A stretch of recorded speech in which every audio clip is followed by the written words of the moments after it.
Donc, bonjour à toutes et à tous et bienvenue à ce nouveau point presse. Nous commencerons avec un point sur les actualités du ministère des Armées. Nous passerons ensuite au focus thématique dédié aux 3 ans de la guerre en Ukraine. Et à ce titre, nous accueillons aujourd'hui le vice-amiral Emmanuel Slars, sous-chef d'état-major opérations aéronavales de l'état-major de la Marine, et le général de brigade Rodolphe Hardy, commandant en second du combat futur de l'armée de terre. Ils dresseront les enseignements stratégiques tirés par l'armée de terre et la marine nationale 3 ans après le retour de la guerre de haute intensité sur le sol européen. Enfin, le colonel Guillaume Vernet, porte-parole de l'état-major des armées, fera un point sur les opérations militaires françaises. Du côté de l'actualité du ministre des Armées, aujourd'hui, le ministre est en visite officielle en République de Côte d'Ivoire dans le cadre de la réarticulation du partenariat militaire franco-ivoirien. Il participera à la cérémonie de transfert du camp militaire de Port-Bouët. À l'issue, il s'entretiendra avec le président, M. Alassane Dramane Ouattara, avant de visiter l'Académie internationale de lutte contre le terrorisme. Je débute les actualités avec le bilan des Invictus Games. On en parlait la semaine dernière et ils ont pris fin donc le week-end dernier.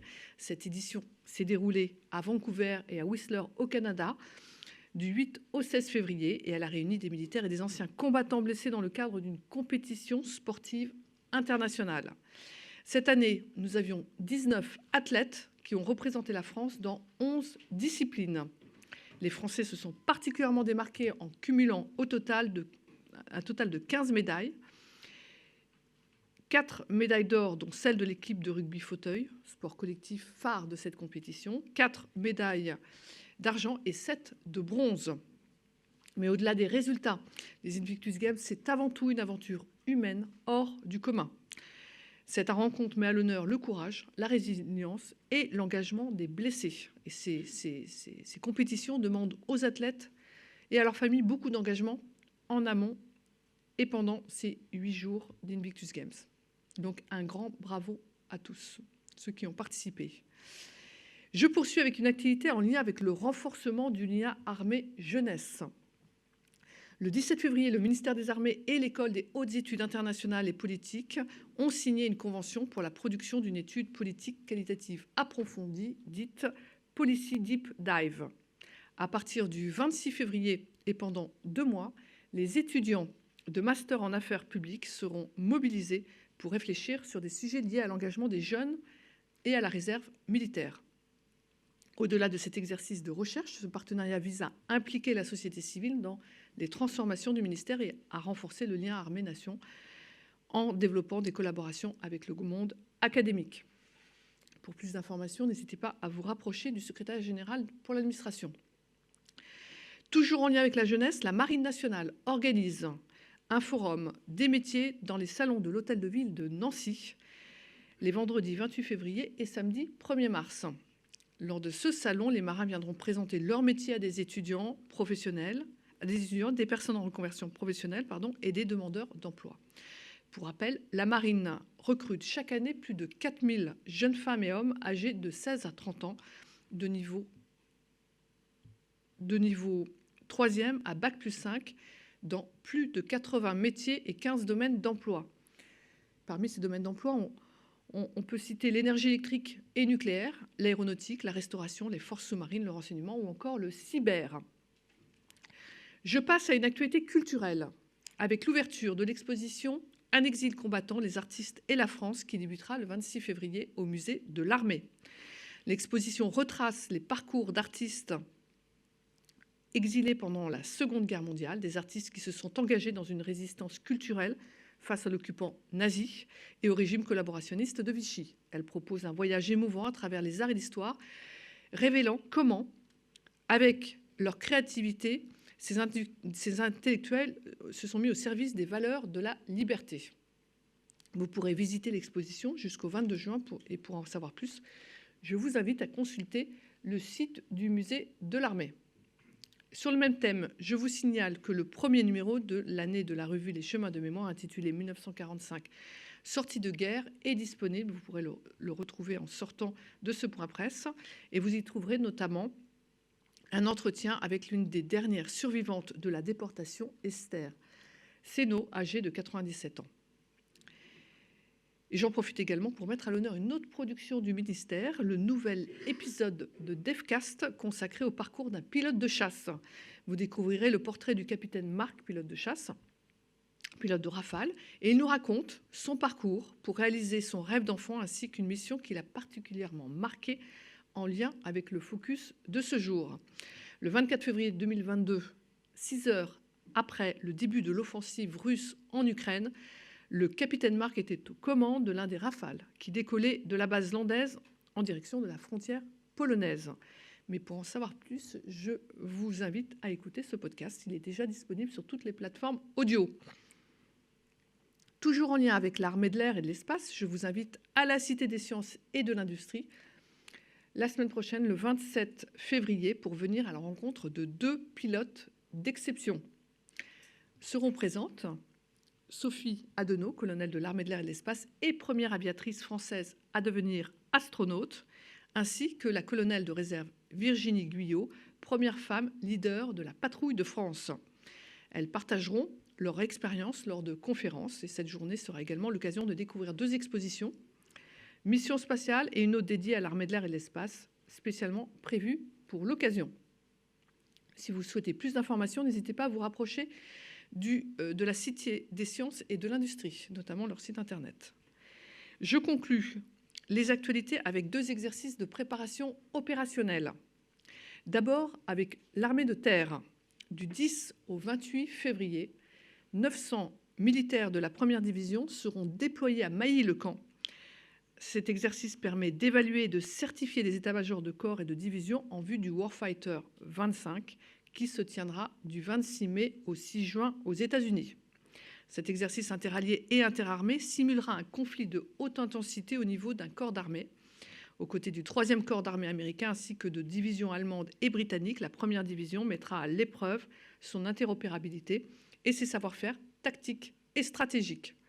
Cet engagement s'inscrit dans une dynamique de coopération renforcée avec les forces armées américaines, garantissant un haut niveau de disponibilité opérationnelle et une capacité d'engagement multimilieu et multichamps.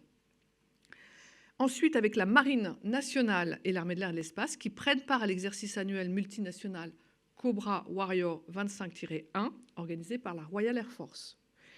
Cet exercice qui a débuté le 18 février et qui se poursuit jusqu'au 14 mars au Royaume-Uni, verra plusieurs Rafales marines de la flottille 11F engagés depuis leur base d'aéronautique navale, 3 Rafales C ainsi qu'un A330 MRTT Phoenix de l'armée de l'air et de l'espace seront également déployés.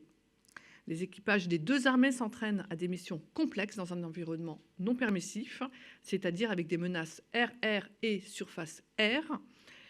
Ils sont engagés aux côtés de plusieurs pays de l'Alliance ainsi que des partenaires. Cet exercice a pour objectif principal de renforcer l'interopérabilité des moyens aériens et forces engagées et d'entraîner les équipages à agir en interallié face à un scénario impliquant un adversaire aux capacités équivalentes. J'en ai fini avec les actualités et si, avant de passer au focus du jour, avez-vous éventuellement des questions ? Non, si pas de questions, je passe au focus thématique.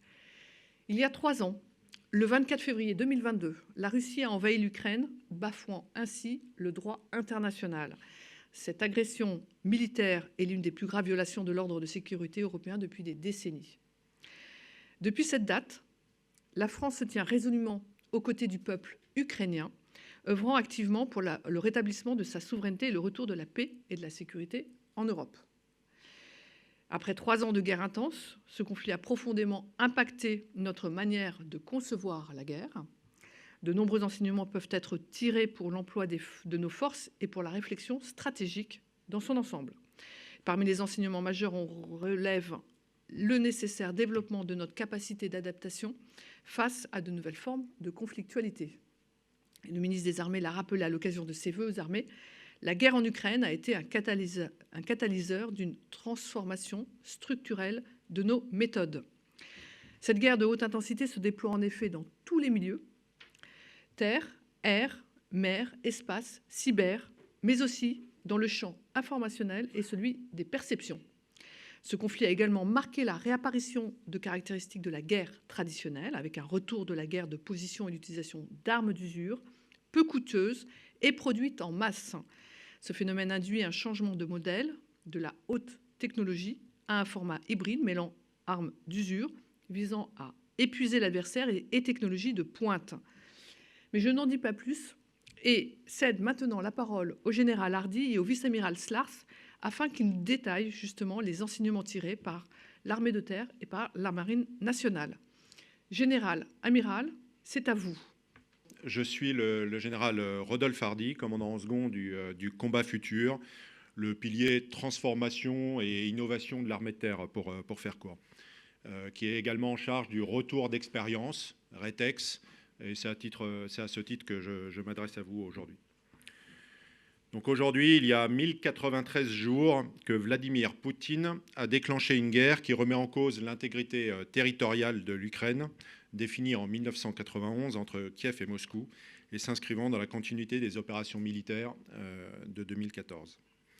À l'approche du 3e anniversaire de l'invasion des forces armées de la Fédération de Russie, je vous propose un point de situation qui, d'une part, tentera de mettre en perspective les événements marquants de 2024 et d'autre part mettra en lumière 3 constats majeurs que l'armée de terre a dressés. Avant cela, quelques points liminaires. D'abord, je m'adresse à vous avec une certaine humilité. Nous ne voyons pas tout, nous ne comprenons pas tout de suite. Et je me garderai de prédire l'avenir ou de donner des leçons. Ensuite, le cordonnier s'en tiendra à sa sandale. Je n'aborderai que ce qui est de mon niveau et de ce qui me concerne. Je me tiendrai lors de cette séquence à partager avec vous les constats, les enseignements que tire l'armée de terre de ce conflit. Enfin, mes propos s'inscrivent vraiment en cohérence avec le point de situation sur le sujet qui vous a été fait l'an dernier. Je vous propose de commencer. Diapo suivante, s'il vous plaît. Alors, c'est un peu riche. On va passer rapidement. 2024 marque la fin de la contre-offensive ukrainienne débutée le 4 juin 2023. Pour mémoire, le 30 novembre 2023, le président Zelensky a acté le changement de posture stratégique de l'Ukraine, la défensive devant désormais irriguer tout le domaine de la conduite de la guerre par Kiev. Ainsi, les forces armées de la Fédération de Russie, ou FAFR, sont non seulement parvenues à mettre un terme aux avancées ukrainiennes, mais elles ont progressivement, tout au long de l'année 2024, enregistré un nombre croissant de gains territoriaux. Doctrinalement, les FAFR ont poursuivi leur modus operandi visant à l'anéantissement de l'ennemi. Sous l'angle de la tactique, le combat en zone urbaine, que nous appelons Azur, conduit par les FAFR, peut être modélisé en 4 phases distinctes. La phase préparatoire, la phase d'encerclement opératif, la phase d'attrition et la phase de conquête. Par ce procédé, anéantir par fragmentation, Moscou a désormais l'initiative. Les FAFR sont en mode offensif et mènent résolument un combat Azur. Je vous propose que nous arrêtons succinctement ensemble sur 6 événements que nous identifions comme autant de jalons marquants, de nature différente certes, des 12 derniers mois. D'abord, la capture d'Avdiivka. Par la capture de cette place forte ukrainienne, les FAFR reprennent définitivement l'initiative dans le Donbass. Le commandement russe exploite ainsi une faille dans la relève des forces armées ukrainiennes afin de tourner par le nord un dispositif défensif établi à la hâte. Les unités mécanisées russes changent de tempo opérationnel en effectuant des actions offensives, un tel rythme n'ayant pas été observé depuis leurs échecs à Vuhledar en février 2023. Je passe sur la deuxième vignette, la loi sur la mobilisation. Initialement perçue comme l'apothéose de l'initiative ukrainienne, la contre-offensive de 2023 s'avère être, par son échec, une sorte de marqueur de la longévité à venir de cette guerre. afin de tenir un front d'une longueur avoisinant les 1000 km, mais également pour compenser les pertes subies, le président Zelensky promulgue une loi longuement discutée au Parlement, l'abaissement de l'âge de la mobilisation de 27 à 25 ans, tandis que l'engagement reste possible jusqu'à 60 ans. Je passe à la troisième vignette. L'incursion des forces armées ukrainiennes dans l'oblast de Koursk. Face à la poussée des FAFR dans le Donbass, conjuguée à l'incursion de ces derniers dans l'oblast de Kharkiv en mai de cette même année, les forces armées ukrainiennes lancent une offensive dans le secteur de Koursk. Le corps de bataille engagé est composé de certaines des meilleures brigades ukrainiennes. Marquées par une percée initiale fulgurante, les forces armées ukrainiennes sont rapidement fixées par la capacité des Russes à se réorganiser et à former de nouvelles lignes défensives. Quatrième vignette, la chute de Vuhledar. Cette ville, située en hauteur et densément urbanisée, était un élément clé du dispositif défensif ukrainien dans le sud du Donbass. À l'instar d'Avdiivka, les FAFR ont immédiatement exploité leur percée initiale. Affaiblie par les redéploiements de troupes mobilisées dans le secteur de Pokrovsk, cette ville, qui a tenu 2 ans, est tombée en 2 mois. Cinquième vignette, le déploiement des forces nord-coréennes sur le sol russe. Depuis l'automne 2023, de nombreux convois logistiques ferroviaires entre la Corée du Nord et la Russie sont identifiés par imagerie satellitaire. Toutefois, une nouvelle étape semble être franchie 1 an plus tard, quand le renseignement sud-coréen émet l'hypothèse d'un déploiement de troupes du régime de Kim Jong-un sur le théâtre ukrainien. Initialement attendues en appui logistique, ces unités auraient rapidement été engagées afin de relever les FAFR dans l'oblast de Koursk. Leur nombre reste pour l'heure difficile à déterminer avec justesse. Sixième vignette, le tir d'un Oreshnik. Le 19 novembre 2024, Vladimir Poutine signe l'Oukaz 991, document qui n'opère pas un changement profond de la doctrine nucléaire russe, mais davantage un rappel de l'article 5 du mémorandum de Budapest. 2 jours plus tard, la force des fusées stratégiques russes effectue un tir d'Oreshnik sur Dnipro. Première utilisation d'un missile balistique intercontinental lors d'un conflit. Cette frappe projette une nouvelle posture nucléaire de Moscou, comprenant une frappe conventionnelle préventive à l'aide d'un vecteur pouvant transporter des têtes nucléaires. Diapo suivante, s'il vous plaît. Sans chercher l'exhaustivité, je vais maintenant mettre en lumière avec vous 3 constats. L'absence de sanctuaire, l'innovation et finalement les invariants. L'absence de sanctuaire. D'abord, l'absence de maîtrise du ciel. Dans le conflit russo-ukrainien, nous observons l'incapacité des 2 belligérants à obtenir la maîtrise du ciel. La parité prime, les 2 camps disposant de forces aériennes ainsi que de défense solaire multicouches. Cela favorise à la fois l'innovation et l'adaptation. Par exemple, les FAFR ont généralisé l'usage de bombes planantes en installant un kit sur des bombes lisses comprenant un guidage satellite dans le nez du dispositif, des ailerons directionnels ainsi que des ailes déployables.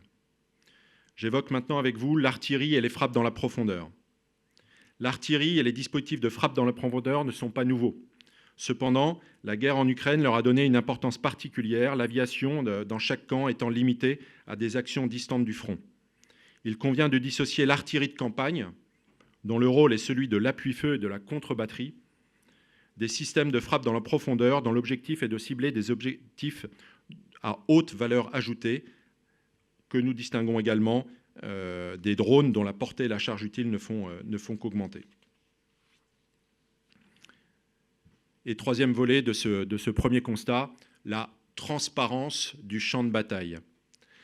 La dronisation à outrance des unités, conjuguée au renseignement aérien et satellitaire, fait que de toute concentration de force semble aujourd'hui à proscrire.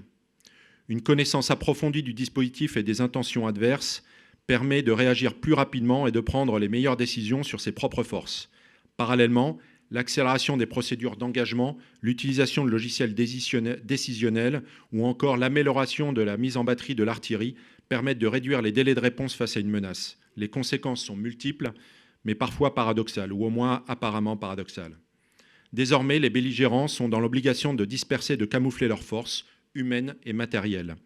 L'objectif étant qu'une cible militaire n'ait pas assez de valeur pour être frappée par l'ennemi, le coût d'exécution étant trop élevé par rapport aux résultats escomptés. Sauf exception, cette transparence conduit même à réduire le volume des unités et des manœuvres exécutées. Enfin, un paradoxe apparent est né d'une telle situation. L'accélération de la décision et de la capacité d'action qu'induisent les innovations successives à neutraliser la mobilité des deux camps. Je passe maintenant à mon deuxième constat, l'innovation. L'innovation demeure centrale dans la conduite de cette guerre et dans la résistance de l'Ukraine face à un pays qui, encore en 2022, consacrait 11 fois de plus de son budget à la défense. Afin de mettre en lumière les changements apportés par la crise ukrainienne dans ce domaine, je me limiterai à 3 aspects caractéristiques. Très rapidement, la géométrie du champ de bataille, le changement de tempo dans l'innovation et ce conflit comme un laboratoire à ciel ouvert. Je l'ai évoqué rapidement, la dronisation à outrance, tendance majeure de cette guerre, a pour conséquence directe de modifier la géométrie du champ de bataille, qui désormais couvre lato sensu l'ensemble du territoire agressé.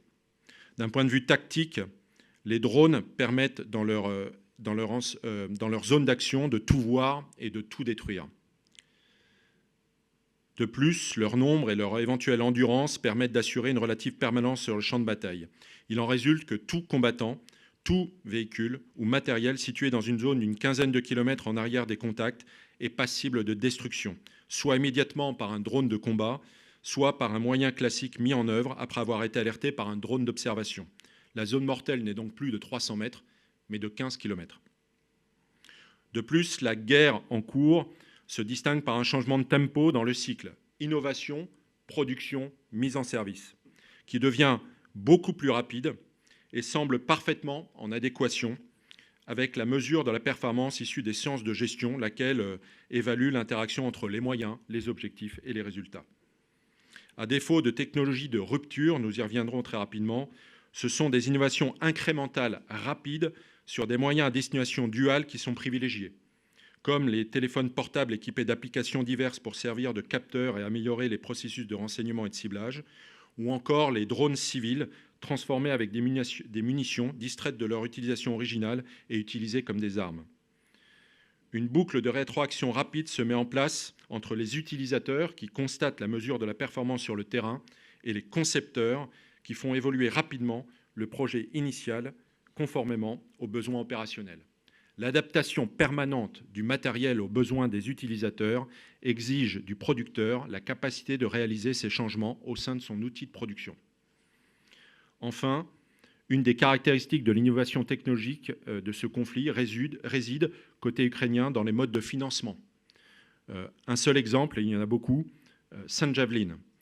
Ce lance-missile anti-char portable est un des symboles de la résistance ukrainienne face à l'invasion russe de 2022, année de la création de la plateforme en ligne Saint Javelin.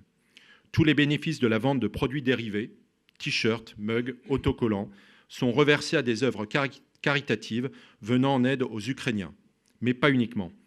Des campagnes de financement participatif, comme celle lancée pour Noël 2023, a permis de récolter plus de 500 000 $ afin de fournir aux forces armées ukrainiennes, notamment des drones baptisés FPV pour First Person View, un type de drone, vous le savez, piloté en mode immersif à partir des données de la caméra transmises en temps réel.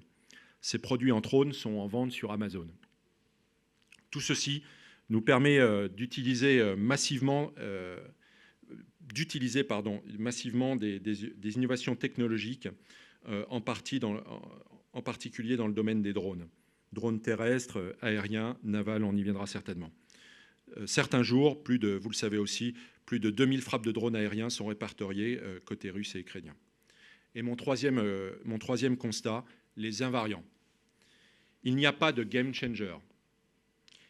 il était récurrent dans ce conflit que certains observateurs présentent une technologie comme étant en capacité de changer le cours de la guerre.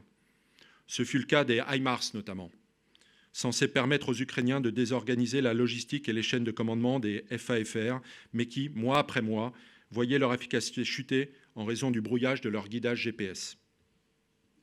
Nous pouvons revenir sur la troisième dimension avec la livraison des bombardiers F-16 en service depuis août 2024.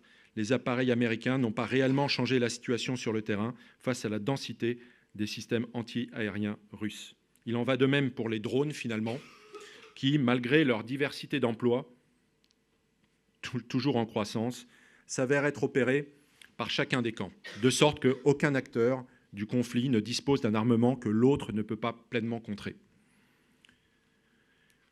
Nous constatons également qu'il n'y a pas d'opposition entre la masse et la technologie. Nous en sommes témoins actuellement, la technologie ne permet pas de remplacer la masse, encore moins la présence de combattants au sol. Il s'agit davantage d'intégrer une notion de complémentarité. L'innovation ouvre les champs du possible, permet de rendre un équipement polyvalent, parfois plus performant. Pour autant, la majorité des armements utilisés dans le conflit russo-ukrainien démontre la nécessité d'un opérateur qui ne peut pas être autre qu'humain. Ce point soulève notamment la question de l'intelligence artificielle, vous le savez, qui, à bien des égards, n'est pas encore prête à prendre la relève, ni même le pas sur la capacité de réflexion et la prise de décision du combattant, même si elle l'aide beaucoup. La réflexion se tourne donc prioritairement vers la complémentarité entre technologie et nombre, et sans doute la notion du juste besoin. Et je terminerai rapidement par le rôle crucial des réserves. Les réserves sont cruciales en ce qu'elles permettent de garantir la cohésion du dispositif, d'effectuer la relève des unités marquées par la durée du combat, de maintenir le moral des forces qui passent du coup mécaniquement moins de temps au contact de l'ennemi, d'exploiter une percée alliée en soutenant l'effort par le premier échelon et de permettre une liberté d'action au moins de réaction. Enfin, il est important de noter que les réserves sont humaines assurément, mais également matérielles. Tenir un engagement de haute intensité, tandis que le soutien logistique et l'ensemble des capacités de production sont en permanence un flux tendu et difficilement envisageable. Voilà, je me livrerai à vos questions. Je cède la parole à l'amiral Slars. Merci beaucoup. Bonjour à tous. Donc, je suis le vice-amiral Emmanuel Slars et j'assure la coordination des opérations aéromaritimes en tant que sous-chef d'état-major opération aéronavale. Voilà, donc je suis dans ces responsabilités depuis cet été. Évidemment, je suis complètement en ligne avec le liminaire qu'a fait le général Hardy. Et bien sûr, je souhaite vous faire part de ma grande considération pour la combativité des forces armées ukrainiennes et des Ukrainiens en général. En ces temps incertains, cela doit continuer à forcer notre admiration et notre soutien. Bon, je vais essayer de rester dans un format de 10 minutes. La guerre d'invasion de l'Ukraine par la Russie est aussi une guerre qui a un volet maritime. Et je vous propose de revenir sur les phases de son déroulement, non sans couper un peu dans les coins pour rester dans l'enveloppe temporelle, de regarder les leçons génériques qui sont des constantes du combat dans l'environnement aéromaritime, puis de finir sur les adaptations que nous en tirons. Alors, est-ce qu'on peut passer sur la vue suivante ? Donc cette guerre, il faut la voir en intégrant le fait que depuis la guerre de Crimée de 2014, la marine ukrainienne était réduite à sa plus simple expression. Il faut aussi la voir au-delà du prisme de la seule mer Noire, qui est une mer, vous le savez, qui est quasi fermée, qui présente un espace restreint. Et on a évidemment une guerre qui a un retentissement qui, dans les faits, va géographiquement bien au-delà. Donc du coup, c'est pour ça que je vous présente cette vue. Donc vous avez sur l'image principale le tracé des bâtiments de combat les plus significatifs russes qui ont rallié la Méditerranée et les approches de la mer Noire juste en amont du déclenchement de la guerre par la Russie. C'est-à-dire qu'on a une mobilisation qui est complètement de toutes les grandes bases navales russes, notamment donc, depuis Mourmansk, depuis les bases de la Baltique, et y compris depuis Vladivostok, avec l'envoi de bâtiments les plus significatifs qui convergent vers la Méditerranée pour verrouiller ce théâtre, et pour verrouiller aussi celui de la mer Noire. Alors nous y sommes aussi, à ce moment-là, notamment avec le groupe aéronaval du Charles de Gaulle, mais ça vous l'aviez déjà observé effectivement en 2022.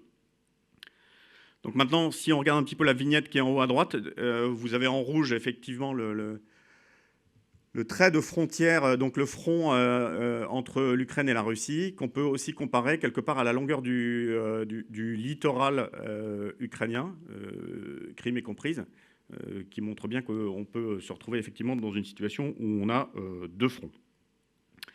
Voilà, cela étant posé, regardons cette mer Noire maintenant à travers une lecture en 3 temps. Donc, on peut passer sur la vue suivante. Donc le temps 1, c'est l'illusion russe d'une guerre courte et un premier déclin de la baisse de la supériorité russe en mer Noire. C'est une période que moi je positionne de février à juin 2022. Alors si vous vous souvenez bien, parce on sait tous ce qu'on faisait à la fin de février 2022, on a une menace de débarquement russe par la mer sur Odessa et sur Kherson. On appelle cela une opération amphibie. Bon, il s'avère que les forces armées russes vont tergiverser sur ce sujet et privilégieront en fait une manœuvre essentiellement terrestre en étant cela fidèles à leur culture stratégique. Et donc ils ne conduiront pas cette opération en privilégiant une recherche d'assaut sur Kiev et sur l'aéroport d'Ostomel qui seront en fait rapidement abandonnés. Donc on a des troupes ukrainiennes qui étaient fixées par ce risque d'une opération amphibie sur Odessa et qui, compte tenu de son annulation, sont alors en mesure de se redéployer, et c'est quand même assez fondateur dans cette première phrase. On a également des frappes de missiles de croisière calibre russes qui sont tirés dans la profondeur de l'Ukraine depuis les bâtiments de combat russes en mer Noire. Mais en mer, les Russes sont saisis du même excès de confiance que celui constaté à terre. Vous vous souvenez qu'il y avait eu ces colonnes de chars exposées en panne sèche au nord de Kiev. On a la même typologie d'excès de confiance dans le domaine aéromaritime. Et ça se traduit notamment par l'attaque ukrainienne par un missile anti-navire Neptune du croiseur Moskva, dont vous vous souvenez tous aussi, quasiment statique et apathique dans une posture qui paraît complètement inadaptée au niveau de menace dans lequel il évoluait. Le temps 2, c'est de juillet 22 à juillet 23, c'est la réaction ukrainienne. On a des combats héroïques sur l'île aux Serpents. Et puis, évidemment, aussi des tentatives internationales de restauration de la liberté de circulation maritime, car nombreux sont les pays qui dépendent des céréales sorties de mer Noire. C'est d'ailleurs la Turquie qui contribue significativement à la reprise du trafic commercial, mais je reviendrai sur ce sujet, parce que c'est évidemment un des grands invariants du domaine maritime. Et puis le temps 3, c'est de juillet 23 jusqu'à aujourd'hui, une contrainte maximale sur la flotte russe et sur la Crimée, dans le champ aéromaritime, des Ukrainiens qui poursuivent sur leur lancée de gains en mer Noire et qui contraignent avec leurs drones de surface la flotte russe, qui est mal préparée. Ils la contraignent jusque dans les approches de leurs bases navales, les plus à l'est, comme à Novorossiysk.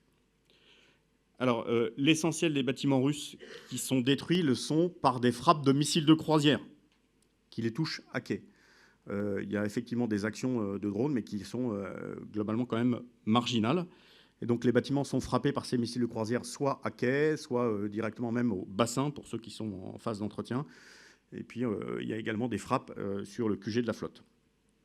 Donc j'ai mis quand même un petit tableau en bas à droite qui récapitule les bâtiments russes qui ont été détruits ou endommagés, l'essentiel l'étant par des missiles. Alors maintenant, on peut élaborer sur quelques invariants. Je l'évoquais ou je le dessinais, c'est l'enjeu des flux maritimes qui est vital pour les deux belligérants. L'activité économique qu'ils supportent, et singulièrement les échanges économiques, sont indispensables à un effort de guerre qui doit se prolonger.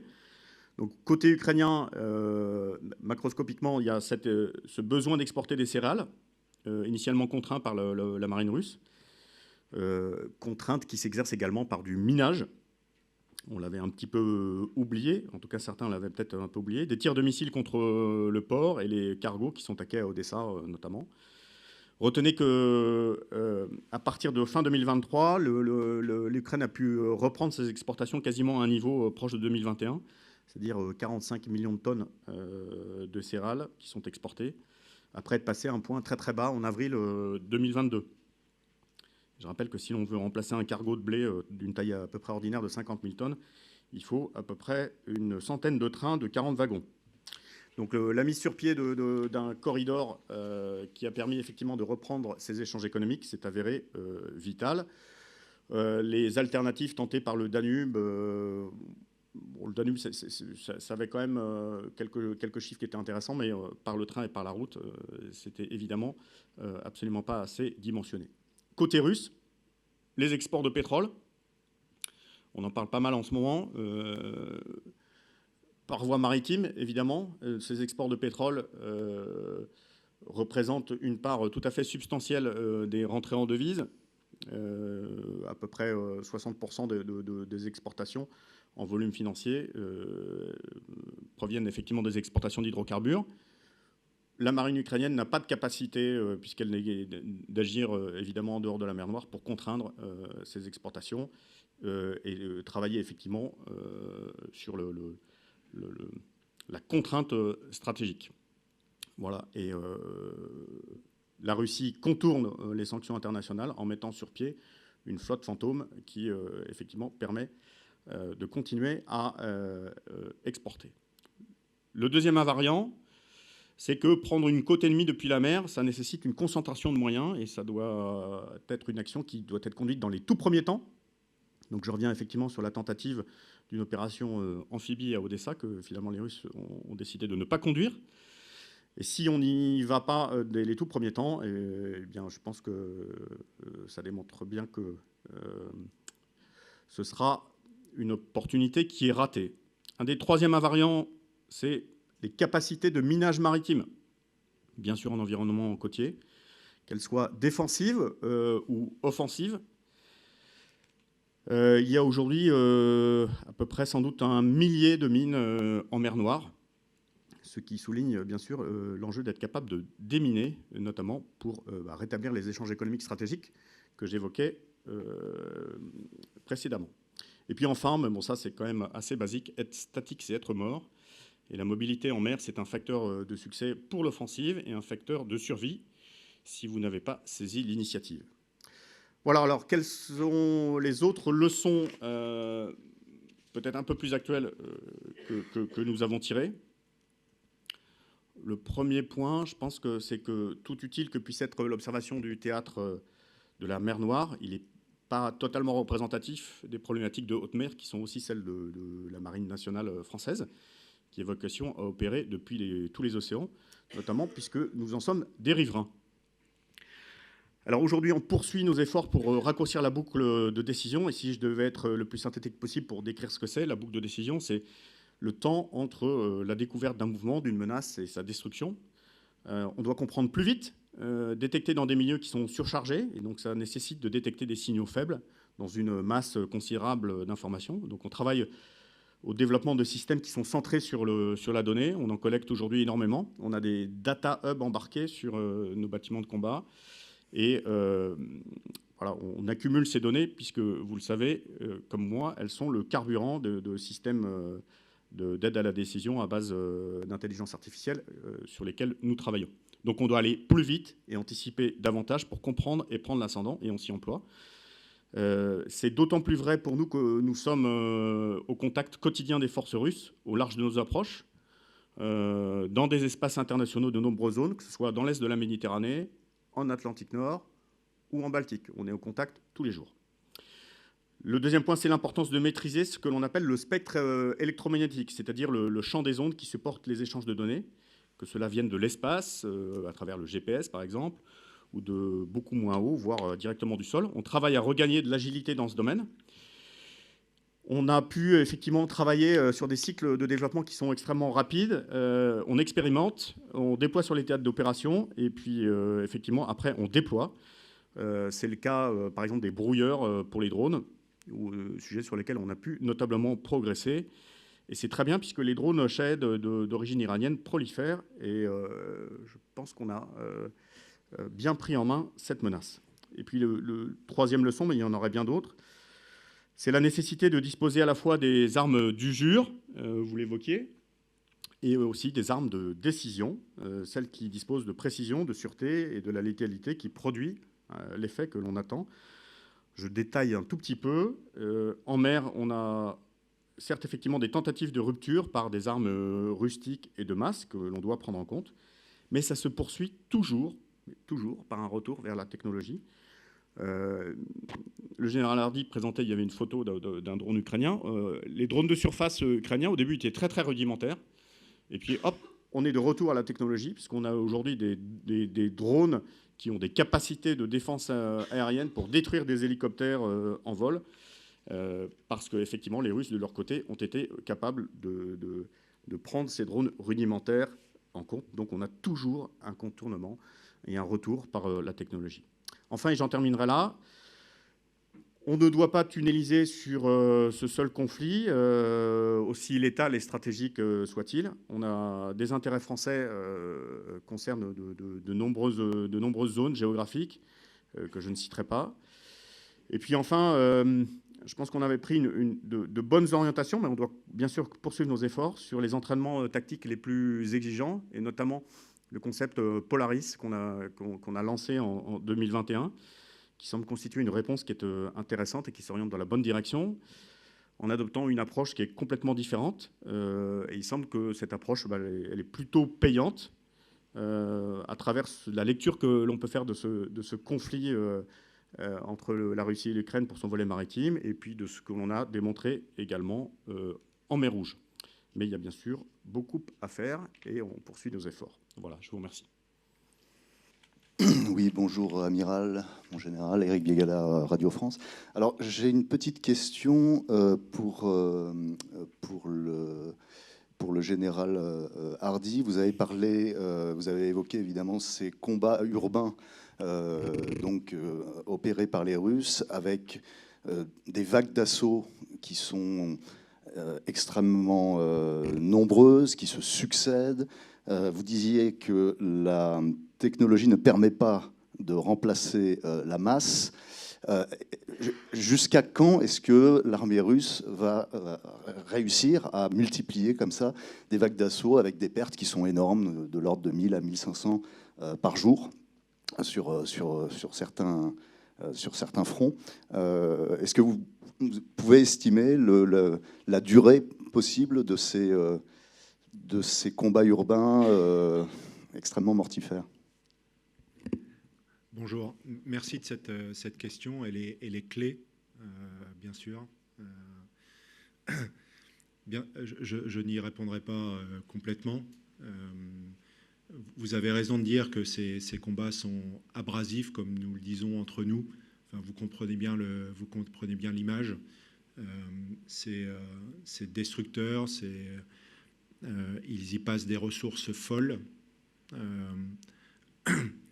En revanche, je vais venir à mes propos introductifs, mes fameux propos liminaires, où je m'étais engagé à ne pas regarder dans une boule de cristal. Bien sûr, il y a des données concrètes, des caractéristiques qui peuvent nous aider à savoir quelle est finalement l'épaisseur opérationnelle. Voilà. C'est pas le but aujourd'hui. Aujourd'hui, dans ce point de situation, enfin, on partage vraiment les enseignements. On essaie de comprendre comment ils agissent. On constate que eux-mêmes font le constat d'une grande dépense en ressources pour ce type de tactique, de procédé que j'ai un peu détaillé là dans mes propos. Mais on constate qu'ils n'évoluent pas. Il y a beaucoup d'évolutions par ailleurs, technologiques, côté russe aussi. Hein, on met souvent en exergue les évolutions technologiques côté ukrainien. Mais sur ces procédés, effectivement, il n'y a pas d'évolution. Voilà. Donc, voilà, je viens en appui de votre question.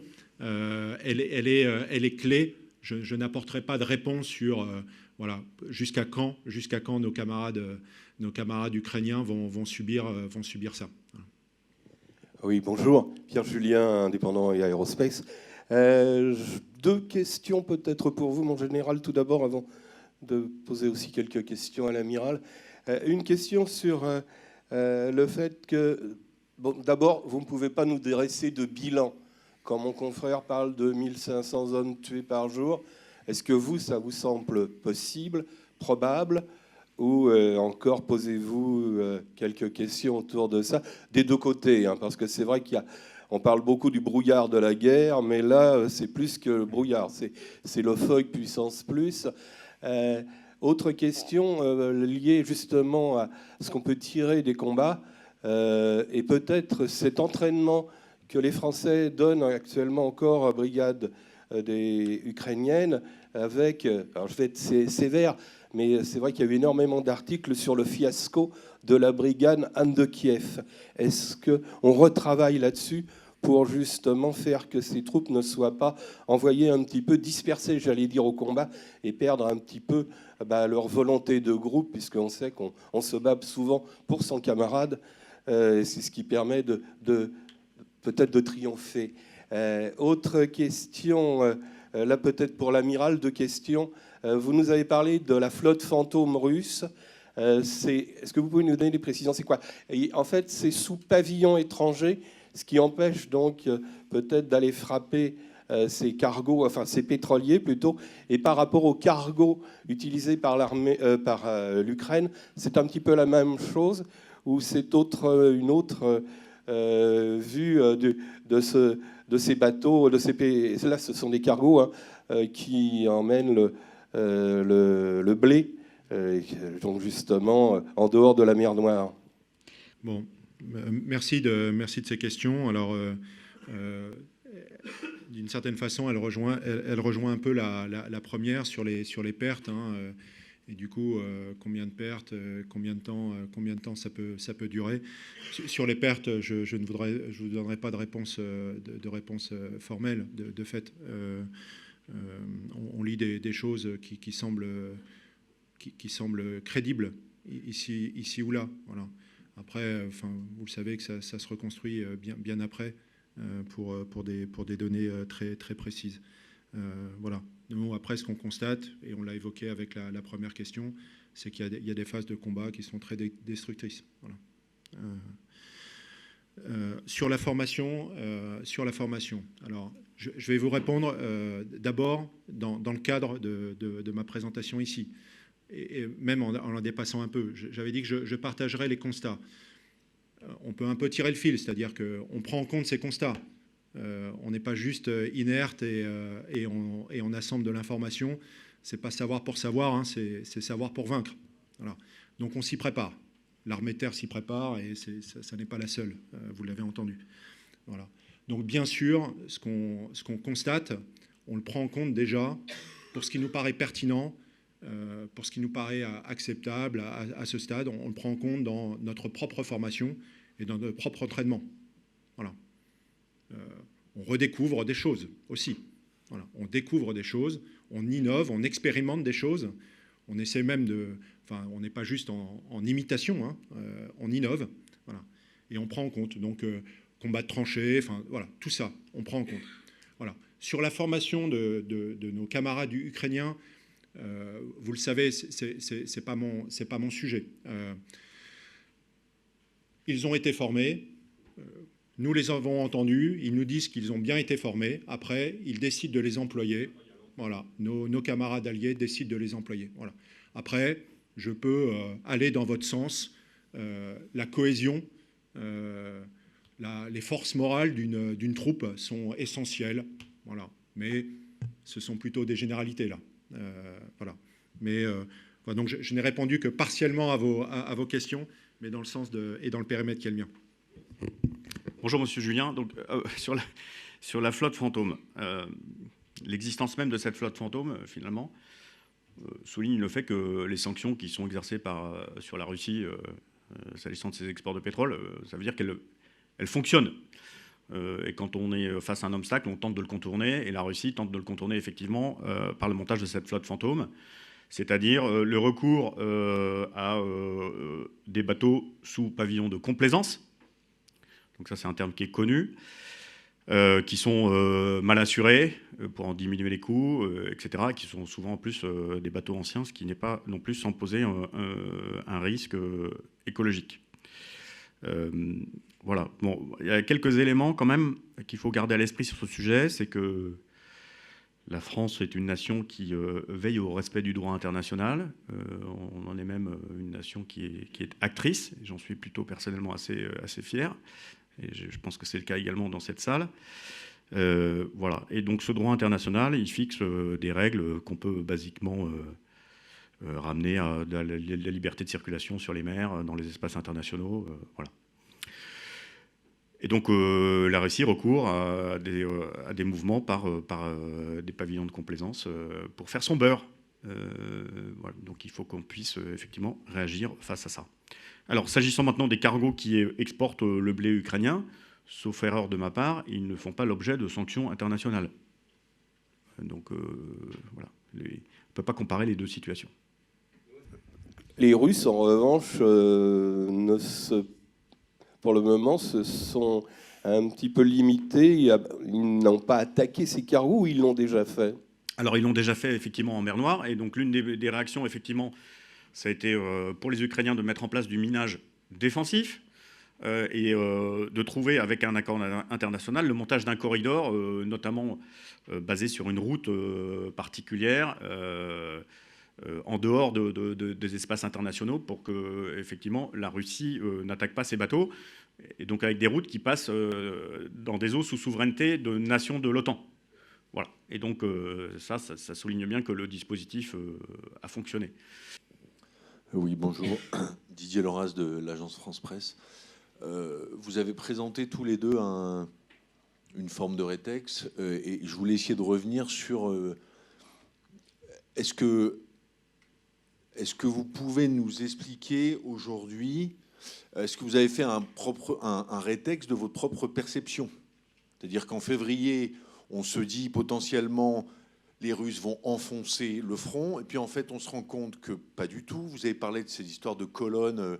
Est-ce que c'est de l'excès de confiance ou un problème de logistique ou autre? En tout cas, on se rend compte que l'armée n'est plus ce qu'on croyait qu'elle était.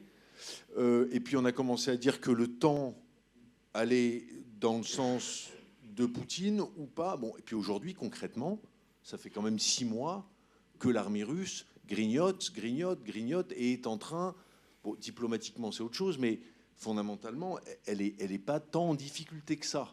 Donc comment est-ce que vous avez la sensation aujourd'hui que votre jugement sur l'armée russe est précis et relativement fiable, ou est-ce que finalement vous êtes comme tout le monde et on en revient au brouillard de la guerre qu'évoquait mon confrère, c'est-à-dire que finalement on ne sait pas vraiment. Excusez-moi d'être un peu... Voilà, mais en fait, c'est une question vague qui peut avoir une réponse précise. Merci beaucoup. Alors effectivement, il y a du brouillard de la guerre, mais il y a quand même aussi des petits endroits où il y a des petites percées lumineuses. Hein.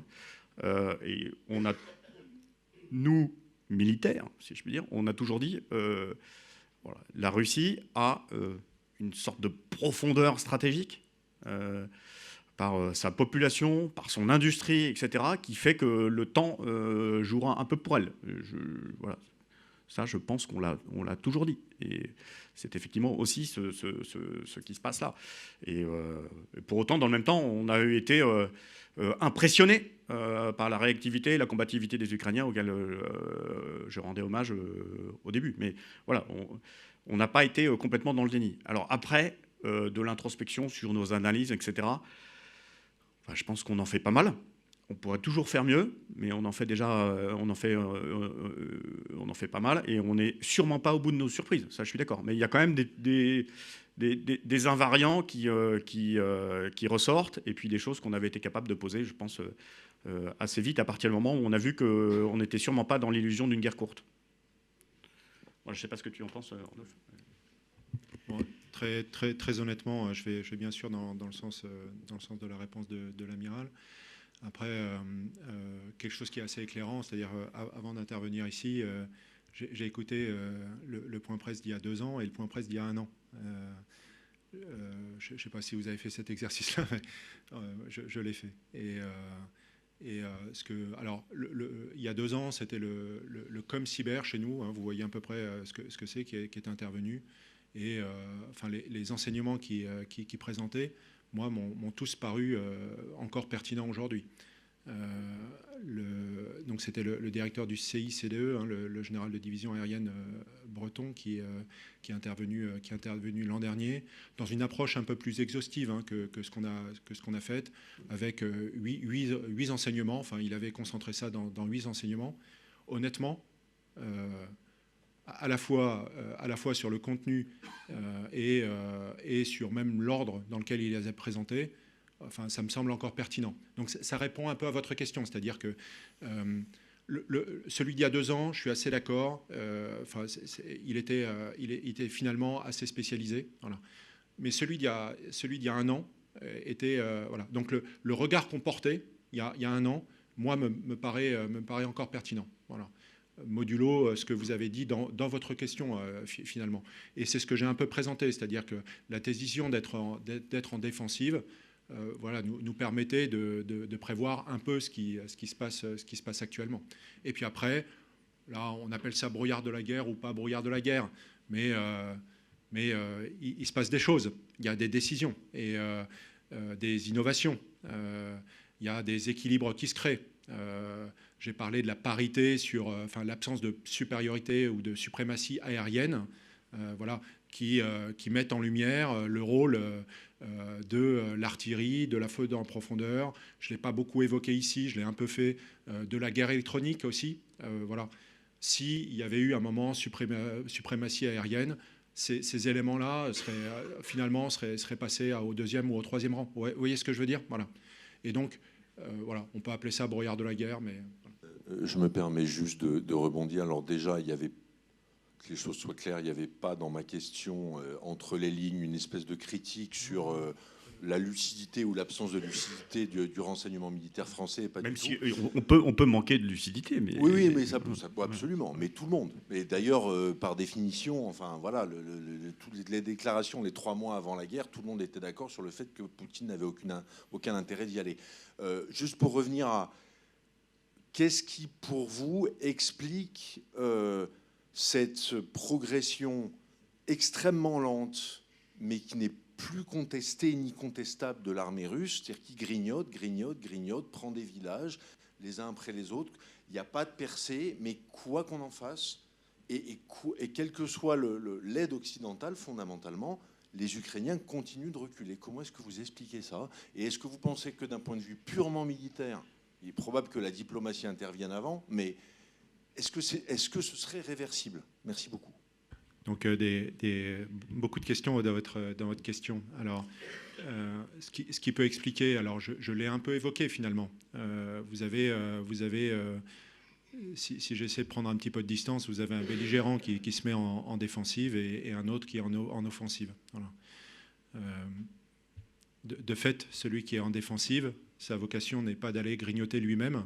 Donc quoi qu'il arrive, c'est au moins statu quo, enfin au mieux statu quo, sinon grignotage. Voilà. Et ça rejoint d'ailleurs la première question, la toute première question. Il continue. Alors ça consomme beaucoup de soldats russes, hein, mais il continue ce que j'ai évoqué là en définissant les 4 temps de leur combat Azur. Voilà. Donc ça n'est qu'une partie de la réponse, aucun volet de réponse à votre question. Mais mécaniquement, si vous mettez en défensive, vous n'allez pas grignoter chez le voisin. Enfin, excusez-moi d'enfoncer une porte ouverte, mais voilà. Après, bien sûr, enfin, est-ce que c'est réversible? De fait, bien sûr, tout est réversible. Voilà. Après, encore une fois, je reviens sur mes propos liminaires. Je ne me lancerai pas dans une lecture de boule de cristal. Ouais. Bon, ça rejoint quand même aussi ce qu'on évoquait sur le fait que donc les Russes ont cette profondeur stratégique avec tout ce que ça emmène derrière et cette capacité à durer. Des grands lois de la guerre aussi, c'est d'être capable de faire de l'économie de moyens pour durer. Et ils ont cette capacité à durer que l'Ukraine a peut-être dans une configuration qui est différente. Bonjour messieurs, merci de nous éclairer aujourd'hui. Je travaille pour la rédaction de TF1. Je voulais vous interroger sur les progrès réalisés par l'armée ukrainienne durant les 3 ans qui viennent de s'écouler. Une armée qui, pour le coup, est l'une des rares aujourd'hui à avoir une expérience en combat réel sur des terrains de guerre tels qu'ils les expérimentent. Qu'est-ce qui aujourd'hui est pour vous significatif dans les progrès qui ont été réalisés par rapport à l'armée qui était celle qui s'est engagée au début du conflit? Et est-ce qu'aujourd'hui, des retours que vous avez et des échanges que vous pouvez avoir avec eux, c'est une armée qui vous semble avoir largement monté en compétence au point de devenir une des armées les plus efficaces au niveau européen et peut-être à l'échelle mondiale? Moi, je pense que ce qu'il faut retenir, c'est leur capacité d'adaptation sur des fondamentaux, là encore, effectivement. Quand on parle de capacité, en fait, on intègre des équipements, de la volonté, de la formation, de l'adaptation en général. Et ce qui est impressionnant, c'est cette plasticité, la possibilité qu'ils ont eu effectivement de tirer parti, autant qu'ils le pouvaient, de tous les milieux et de tous les environnements, et de le faire rapidement. Voilà. Donc ça, c'est une force considérable. Nous, on essaye de travailler évidemment, bien sûr, en ce sens, pour raccourcir tous les cycles, pour être capable de s'adapter, malgré tout en évitant de donner des grands coups de volant qui de temps en temps peuvent être un peu destructeurs. Voilà. Donc il faut être capable d'ajuster, de gagner en agilité sur tous les champs et sur tous les milieux. Donc de toute façon, l'expérience du combat vous rend bien sûr plus fort. Ça, c'est certain. C'est une constante. Mais il faut aussi pouvoir récupérer et pouvoir durer. Pas grand-chose à ajouter. Peut-être ce qui avait été préparé avant la guerre, enfin, la mobilisation, l'organisation des réserves, qui finalement a été la mise en œuvre et qui en fait nous permet d'aborder par le petit bout de la lorgnette en fait la mobilisation d'une nation complète en fait. C'était pas gagné d'avance, mais c'est ce qui transparaissait des propos de l'amiral, c'est-à-dire qu'il y a une forte volonté, une résilience, et de fait, s'il fallait mettre en exergue quelques progrès, enfin en tout cas des acquis, c'est cette expérience du combat qu'on a pu mesurer dans nos échanges avec eux. Voilà. Et cette capacité d'adaptation, mais là on en a beaucoup parlé de fait, donc ça vous avez déjà un peu tous les éléments sur cette souplesse qui va de l'innovation à la mise en production, voilà, qui nous challenge pas mal. Voilà. Ouais, c'est bien, même sur tu as raison de rappeler ça, y compris sur le champ doctrinal. Voilà, quand quelque chose n'a pas fonctionné, donc ils se remettent en cause pour poser de nouvelles approches doctrinales. Voilà. Et ils le font vite. Alors, est-ce que ça va assez vite? Peut-être sur la place qu'ils occupent, certains responsables politiques, une ancienne ministre hollandaise de la Défense notamment, disait c'est aujourd'hui l'une des toutes meilleures armées du monde, au même titre d'ailleurs que l'armée russe, de fait aussi de l'expérience qu'elle avait du combat. Je ne sais pas comment vous voyez les choses. Moi, je pense que faire du ranking et du classement d'armées à dimension humaine égale, c'est un exercice dans lequel je ne me lancerai pas. Ce qui est certain, c'est que, je l'ai dit, l'expérience du combat vous rend évidemment plus fort dans tous les champs de l'affrontement. Donc voilà, ils sont de toute évidence plus forts qu'ils n'ont pu l'être, mais par certains égards, ils sont aussi extrêmement fatigués. Donc, voilà. Merci beaucoup, j'en ai plusieurs, si vous voulez bien. Laurent Larcher du quotidien La Croix. D'abord, juste une question de précision. Vous avez dit tout à l'heure, parlant des drones, des frappes, vous avez parlé de plus de 2000 frappes de drones par jour du côté russe et ukrainien. C'est donc additionné. Oui. Ok. Oui, donc je voulais surtout revenir sur la question des hommes. Il se trouve que moi je reviens du Donbass, côté ukrainien, et tous les militaires que j'ai rencontrés, qu'ils soient tous, me disaient ce qui nous manque, ce sont des hommes. Des hommes. Vous n'en avez pas beaucoup parlé, je crois. À combien, selon vous, combien d'hommes il en manque pour tenir? Parce qu'en fait, s'ils reculent, c'est parce qu'en fait, ils n'ont pas assez d'hommes pour tenir vraiment ligne de front, visiblement. Ils reculent et ils frappent. Il y a plein de trous dans la raquette qu'ils essayent de mobiliser avec des hommes. Mais donc, à votre avis, combien il manque d'hommes? 2, la mobilisation. Elle est extrêmement brutale, semble-t-il. Moi, j'ai rencontré des hommes qui avaient plus de 60 ans, je dis bien plus de 60 ans, sur la ligne de front, à Procos, etc. Donc, ils se battaient comme un jeune de 25 ans. Des gens qui n'étaient plus vraiment très motivés, visiblement, parce que leur famille, leur travail, leur vie, tout ça a été balancé. Beaucoup ont été quasiment, le terme n'est pas raflé, mais arrêtés dans la rue par la police, contrôle d'identité, point de mobilisation puisqu'ils ont l'âge, 30 jours de formation, ils se retrouvent en ligne de front. Donc ça crée quelque chose de très étrange. Donc je voulais savoir un peu quelle était votre analyse. 30 jours de formation pour un militaire, vous savez très bien que ça ne sert à rien, enfin pas à grand-chose du moins. Troisième question, qui lie un peu à celle-là. Quelles leçons vous tirez pour la France? La Russie attaque la France comme elle le fait en Ukraine. Compte tenu de nos moyens, vous tenez combien de jours? Combien de jours vous évaluez votre capacité à tenir une offensive telle que les Russes la conçoivent aujourd'hui, sans l'aide des Américains? Je veux dire, quelle est notre capacité, notre souveraineté sur cette question-là, à votre avis? Là, on dépasse largement le sujet des enseignements. C'est du rétexte. C'est vraiment un rétexte essentiel pour nous tous. Et dernière, en fait, et qui est liée à celle-ci aussi, qui est liée plutôt à la question des hommes. Rétexte, je suis désolé, mais pour tenir la ligne de front, il en manque des hommes. On sait bien qu'on se dirige vers des garanties de sécurité. Il en manquerait combien d'hommes? Il me faudrait combien d'hommes pour garantir cette sécurité et cette ligne de front? Rétexte. Peut-être m'exprimer sur la partie, sur un peu la fin de votre question. Enfin, le rapport de force n'est pas le même.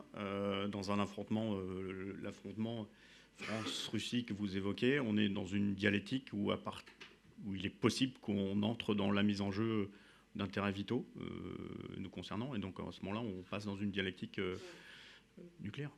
Voilà. Donc, tout n'est pas comparable. Et donc, il y a un certain nombre de choix qui ont été faits il y a un certain nombre d'années qui nous permettent effectivement de nous appuyer sur une dissuasion nucléaire, etc. Je ne m'étendrai pas sur le sujet, enfin, c'est pas à moi d'en parler, mais qui constituent des éléments d'assurance qui sont sérieux. En tout cas, on s'emploie à faire qu'ils soient sérieux. Voilà. Et la dialectique nucléaire, d'ailleurs, n'a pas été totalement absente de ce conflit. Je vais revenir sur vos questions. Je vous remercie. Alors, comme le disait Madame la déléguée, de fait, elle dépasse un petit peu le cadre, mais je vais vous répondre en partie. Alors, combien d'hommes faudrait-il? Là, je ne vous répondrai pas. Le constat, nous le partageons. Un des enseignements de ce conflit, c'est qu'il faut des hommes.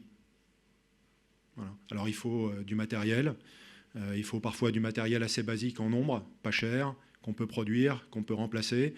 Il nous faut des munitions, il nous faut du stock, voilà. Mais il nous faut des hommes. Voilà. Il nous faut des hommes. Ça, on en est bien conscient. Et quelque part, c'est des choses qu'on n'a jamais oubliées, voilà, qui sont remis sur le haut de la pile avec ce type de conflit. Mais il nous en faut. Voilà. Combien il en manque? Je ne m'avancerai pas. Je ne m'avancerai pas sur le sujet. 30 jours de formation. Bon, moi, je ne suis pas historien, mais j'ai un peu lu. Et en temps de conflit, on grossit les promotions, on réduit la durée des promotions. Et on forme, et on forme. Voilà. Là, ils sont un peu sous pression. Des débats internes qui sont des débats nationaux au-delà des débats militaires sur la mobilisation. Est-ce qu'on descend à 25? Est-ce que, quelque part, on est prêt à se couper quelques doigts pour le présent, sacrifier un petit peu l'avenir, mais jusqu'à où? Enfin, voilà. C'est des débats qui sont des débats nationaux, en fait. Et donc, 30 jours, c'est extrêmement sévère. Après, c'est 30 jours formés par des gars qui étaient au front la veille. Voilà. C'est sûr, on forme plus qu'en 30 jours, nous. Voilà. Mais ça nous fait réfléchir. Quelle leçon pour la France? Pardon, hein, quelle leçon pour la France? Sur cette cohésion nationale, puisque vous évoquiez, alors vous parliez même de rafle, enfin, en tout cas, oui, vous aviez mis des guillemets avec les doigts, je vous l'accorde. Non, mais je comprends. C'est-à-dire que, en fait, quelle mobilisation, quelle capacité à mobiliser, en fait. On vous l'a dit, on a évoqué, en réponse à une question sur quel progrès, on parlait de la résilience de ce pays. Voilà, tout n'est pas rose. Il y a une volonté qui est une volonté nationale. À l'échelle individuelle, c'est parfois délicat. Voilà. En 18, quand il y a eu la mobilisation, rares sont ceux qui n'y étaient pas. Est-ce que c'était un sentiment patriotique plus fort? Pas certain. Mais il y avait un poids au sein de la société qui faisait que dans un village, il était impossible, inimaginable, d'être celui qui serait identifié pour ne pas avoir répondu à l'appel, en fait. Voilà. Il y avait une pression sociale qui était forte. Aujourd'hui, on voit en Europe occidentale une pression sociale un peu moins forte. Voilà. C'est un élément de réponse, mais il y en a bien d'autres. Et effectivement, ça nous fait nous pencher sur ce sujet-là. Voilà. Parce que ce qui est clair, c'est que dans le scénario que vous évoquez, alors on ne serait pas tout seul. Hein. Et puis, géographiquement, il y a un peu de chemin pour arriver jusqu'en France. C'est pas loin, mais il y a un petit peu de chemin pour arriver jusqu'en France. Mais je comprends votre démarche. Voilà. Après, c'est aussi une histoire de perception de la menace au sein de la population. Voilà. La mobilisation des réserves en Espagne est moins forte qu'en Estonie ou en Finlande. Voilà. C'est une histoire de géographie et de perception de la menace. Voilà. Je pense aussi. Voilà. Et si on était dans ce scénario-là, on se battrait, on vaincrait. Merci beaucoup. Nous allons terminer sur ces belles paroles et passer au point suivant avec le point sur les opérations militaires françaises avec le colonel Vernet, porte-parole de l'état-major des armées.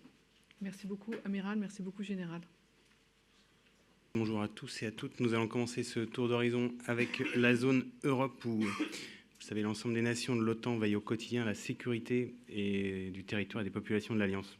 On commence avec la Norvège, où du 2 au 14 février, une frégate a pris part à l'exercice Arctic Dolphin dans le fjord norvégien qui s'appelle Sognefjord.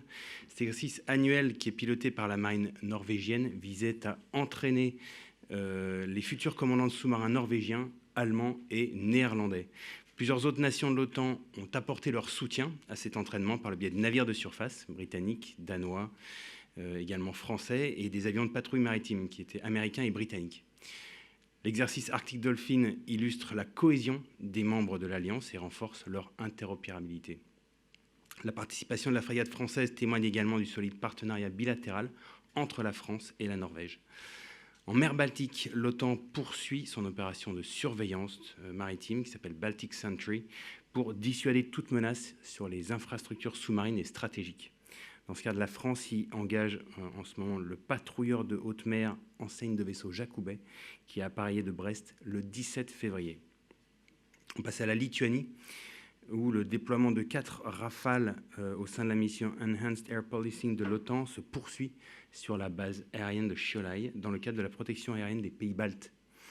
Le 17 février, le détachement français a réalisé une nouvelle interception au nord de l'Estonie d'un avion de renseignement russe, un Ilyushin 20, qui ne se conformait pas aux réglementations aériennes internationales. En Roumanie maintenant, le Multinational Battle Group de l'OTAN poursuit son engagement opérationnel permanent. Cette semaine, les Alliés ont accru leur niveau de préparation opérationnelle grâce aux exercices suivants. Donc, il y avait Eagle Warrior, au cours duquel les fantassins et les sapeurs français ont mené aux côtés de leurs alliés roumains des exercices de tir de mortier et des vols tactiques de drones. Il y avait l'exercice Winter Camp, au cours duquel l'infanterie belge du bataillon multinational s'est confrontée aux conditions climatiques hivernales dans les montagnes roumaines des Carpates. Et enfin, l'exercice Eagle Wings and Fury, au cours duquel les cavaliers et artilleurs français ont conduit des campagnes de tir et de mouvements tactiques. Toujours sur le flanc oriental de l'Alliance, je vais parler de l'exercice Steadfast Dart 25 qui se poursuit cette semaine avec une intensification des activités interalliées conjointes.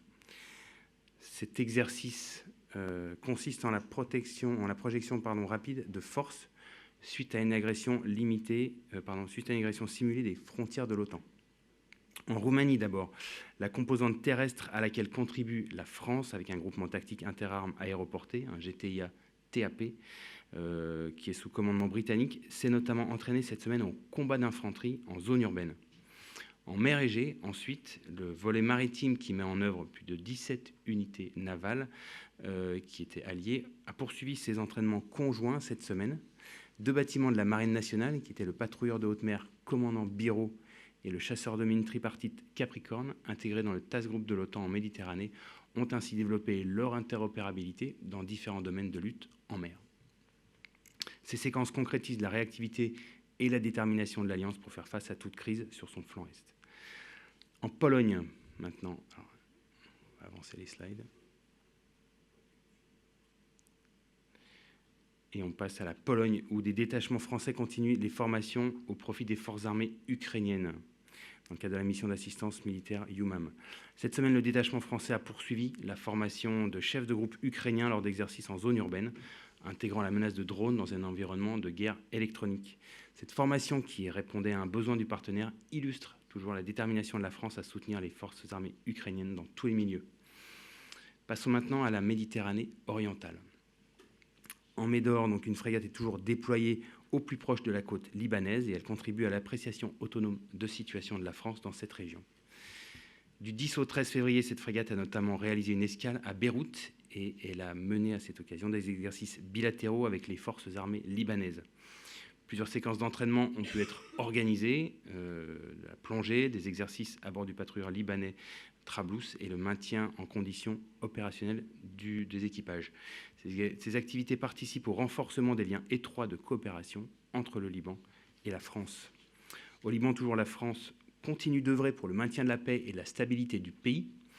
Les militaires de la Force Commander Reserve, la FCR, qui est le fer de lance de la force intérimaire des Nations Unies au Liban, poursuivent leur patrouille à travers l'ensemble de la zone d'opération.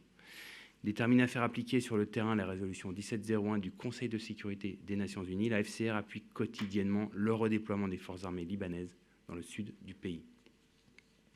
On passe au Golfe arabo-persique, où le bâtiment de soutien et d'assistance outre-mer Seine de la Marine nationale a participé à un exercice conjoint avec le bâtiment Moubaraz et un hélicoptère Super Puma de la Marine émirienne.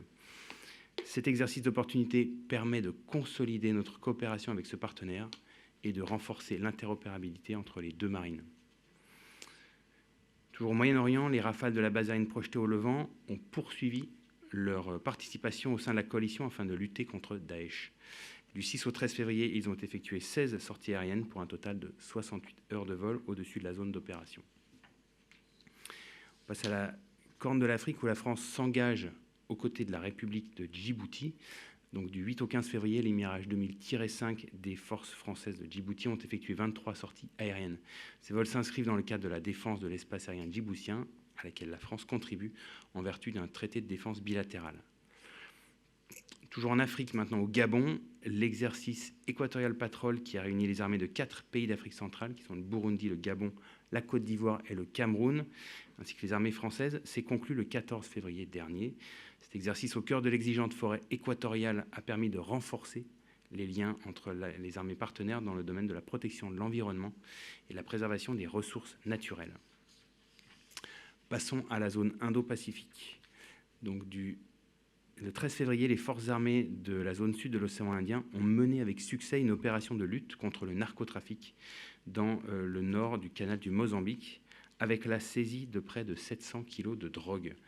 La marchandise, qui était majoritairement de la méthamphétamine et de l'héroïne, qui se trouvait à bord d'un boutre en provenance de l'océan Indien, a été détruite.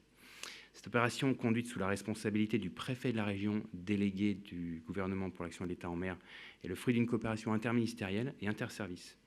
Première de l'année dans cette zone sud de l'océan Indien, elle contribue à assurer la stabilité régionale et à protéger les populations. Un petit peu plus loin, en mer des Philippines, du 7 au 18 février, Aux côtés des États-Unis et du Japon, le groupe aéronaval français participait à l'exercice trilatéral Pacific Stellar. Cet exercice multinational co-organisé par la France et les États-Unis a été marqué par de nombreux échanges entre 15 unités participantes, allant de rencontres entre les marins jusqu'au cross-deck, qui sont des manœuvres d'appontage croisées, en passant par des ravitaillements à la mer et des manœuvres tactiques. Ces 10 jours d'exercice ont permis de hausser considérablement le niveau d'interopérabilité entre les trois marines par des entraînements exigeants. Nation résidente de l'Indo-Pacifique, la France entretient ainsi des liens de coopération militaire étroits avec ses partenaires de la zone. Du 11 au 19 février, maintenant, une frégate du groupe aéronaval a été détachée au sud-ouest du Japon dans les eaux internationales afin de mener la mission Aeto. Elle a été ponctuellement renforcée par un Atlantique 2 stationné aux Philippines qui a effectué un vol de surveillance dans cette zone d'opération. Pour rappel, la mission Aeto est la contribution française à l'Enforcement Coordination Cell qui vise à lutter contre le contournement des sanctions du Conseil de sécurité des Nations Unies à l'encontre de la Corée du Nord.